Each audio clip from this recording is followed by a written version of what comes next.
ሰላም ጤና ይስጥልኝ ተማሪዎች እንደምን አላችሁ? የአስረኛ ክፍል የኢኮኖሚክስ ትምህርታችንን ዩኒት 5 እየተማማርን ያለ ነው። እንግዲህ 5.4 ሂስቶሪካል ዲቨሎፕመንት ኦፍ ባንክስ ኢን ኢትዮጵያ በሚል እንማማራለን።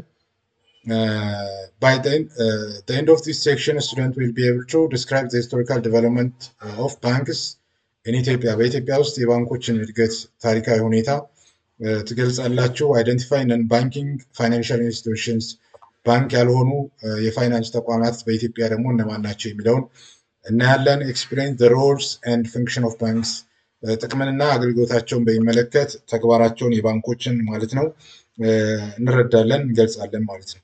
ኪ ኮንሴፕት ወይም ቁልፍ ቃል ማለት ነው። ሶሻሊስት ኢኮኖሚክ ሲስተም ፋይናንሻል ሊበራላይዜሽን ምን ማለት እንደሆነ መረዳት ይኖርባቸዋል ማለት ነው። እንደ ስታርታፕ አክቲቪቲ ሃው ኦልድ ኢዝ ዘ ኦልደስት ባንክስ ኢን ኢትዮጵያ ነው የሚለው። እንግዲህ ሂስቶሪካሊ የሚገለጽ እንትን ያለው ኦልደስት ባንክ ኢትዮጵያ ማን ነው የሚል ጥያቄ ነው የተጠየቅነው። ሂስቶሪካል ኖት ምንድነው? ኢትዮጵያ ሞደርን ባንክ ስታርትስ 1905 በ1905 ነው ኢትዮጵያ ዘመናዊ ባንክ ስራ የጀመረው። ዊዝ ኤስታብሊሽመንት ኦፍ አቢሲኒያ ባንክ ይባላል። እንግዲህ መጀመሪያ ላይ የተመሰረተው ቤዝድ ኦን 50 years agreement with አንግሎ ኢጂፕሽያን ናሽናል ባንክ ማለት ነው። እንግዲህ የአንግሎ ኢጂፕሽያን ባንክ ጋር አግሪመንት ነበረው ማለት ነው የ50 ዓመት።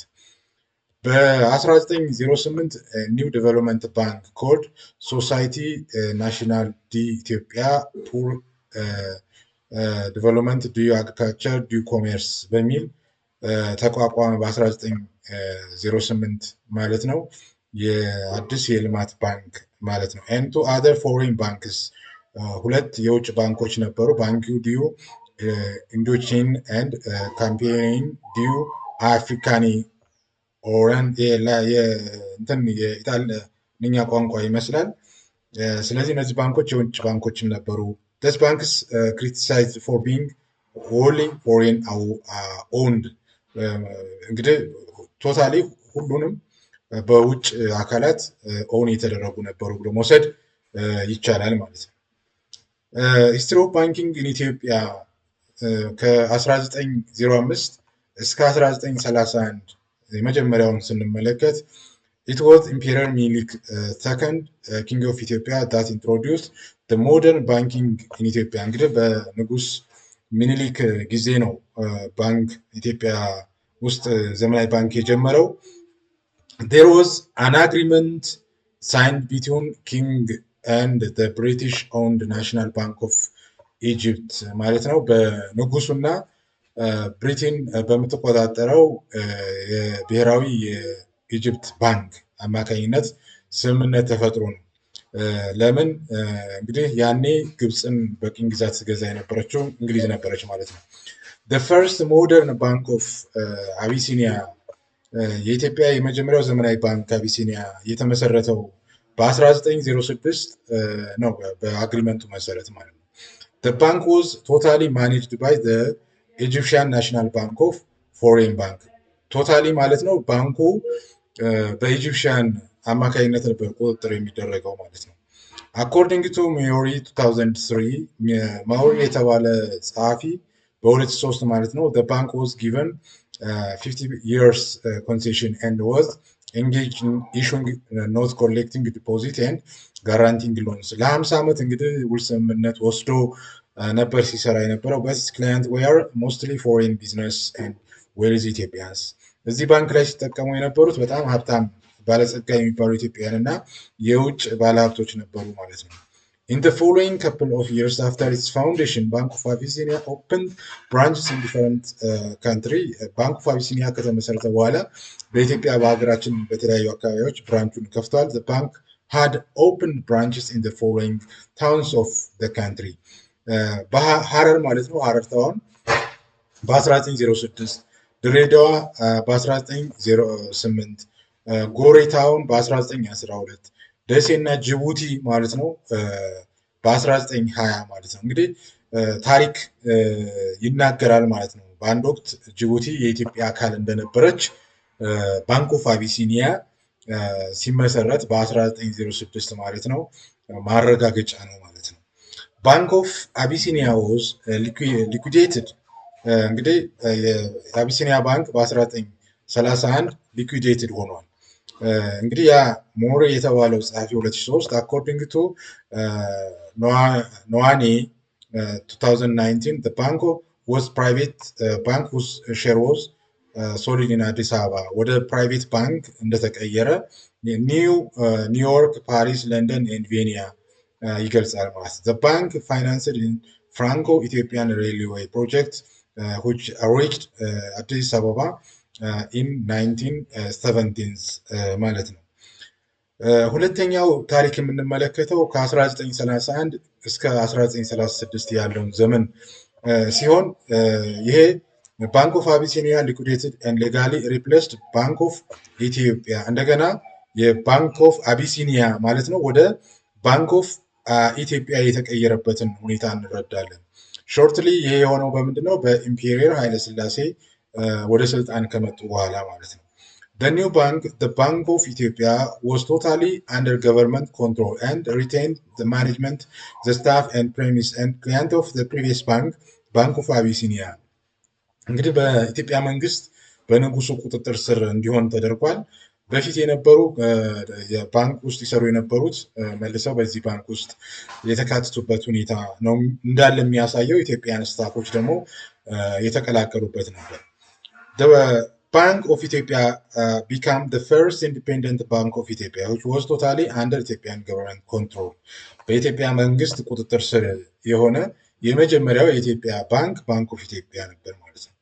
Bank of Ethiopia took over the commercial activities of the Bank of Abyssinia and was authorized to issue notes and coins. የገንዘብ ኖቶችንና ሳንቲሞችን የማሳተም ስልጣን ተሰጥቶት ነበር እና ከባንክ ኦፍ አቢሲኒያ ሁሉንም ነገር ወስዷል። The bank keeping the branches of the previous bank added. የበፊቱን የባንክ ብራንቾች የቢያስ ባንክ ኦፍ አቢሲኒያን ይዞ ነው የቀጠለው። ኤጀንሲ ኢን ጋምቤላ ኤንድ ትራንዚት ኦፊስ ኢን ጅቡቲ በጅቡቲም የትራንዚት ኦፊስ እና በጋምቤላም እንደዚሁ ተከፍቶ ነበር ማለት ነው። It was however short-lived and was liquidated during the Italian occupation in በኋላ ላይ እንደገና በ1936 ማለት ነው ለአጭር ጊዜ ከቆየ በኋላ ሊኩዴትድ ሆኗል፣ እንደገና ተሻሽሏል ማለት ነው። ሶስተኛውን ዘመን የምናየው ከ1936 እስከ 1941 ያለውን ሲሆን the foreign new banks were introduced by the Italian during their invasion.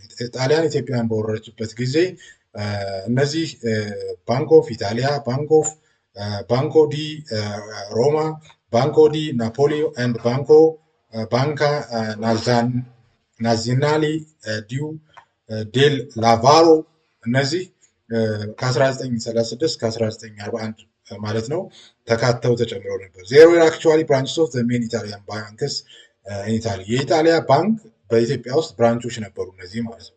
They had branches which operated in the main towns of Ethiopia during the 5-year occupation period. ለ5 ዓመት በቆየበት ጊዜ እና አገልግሎት ይሰጡ ነበር።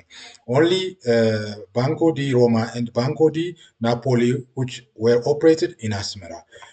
እንግዲህ በአስመራ ነበረ እነዚህ ሁለቱ ባንኮች ኦፕሬት የሚያደርጉት ማለት ነው። Continued their operation after 1941 ማለት ነው። እንግዲህ ለኢትዮጵያ ምስቅልቅል ማለት የራሱን አሻራ አሳርፏል ማለት ይቻላል የኢጣሊያ ኢንቫዥን ማለት ነው። እና በዚህ መልክ ታሪኩን ስቶሪውን መረዳት እንችላለን ማለት ነው። ሌላኛው ዘመን ከ1941 እስከ 1943 ያለውን ጊዜ ሲሆን ዜሮ አናዘር ፎሬን ባንክ ኢንትሮዲውስድ 1941 በ1941 ሌላ የውጭ ባንክ ወደ ኢትዮጵያ ገብቶ ነበር። ባርክሌስ ባንክ ይባላል which coming of the British troops and then organized bank service in Addis Ababa until its early withdraw 1943 እስከሚወጣ ድረስ የእንግሊዝ ባንክ በኢትዮጵያ ነበር ማለት ነው። ባርክሌስ ባንክ ማለት ነው። በሌላኛው ዘመን የምንመለከተው ከ1943 እስከ 1963 ያለውን ጊዜ ነው። the state of bank of ኢትዮጵያ የኢትዮጵያ መንግስት ባንክ በ1943 ተመሰረተ።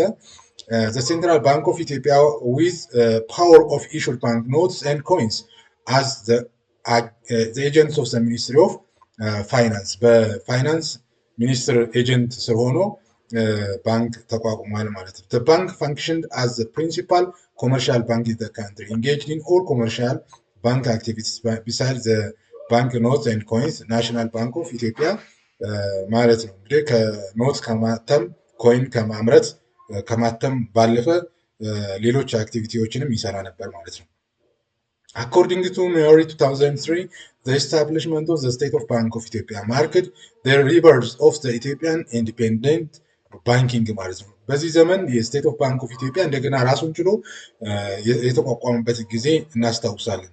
The bank was doing all the banking activities at the only bank.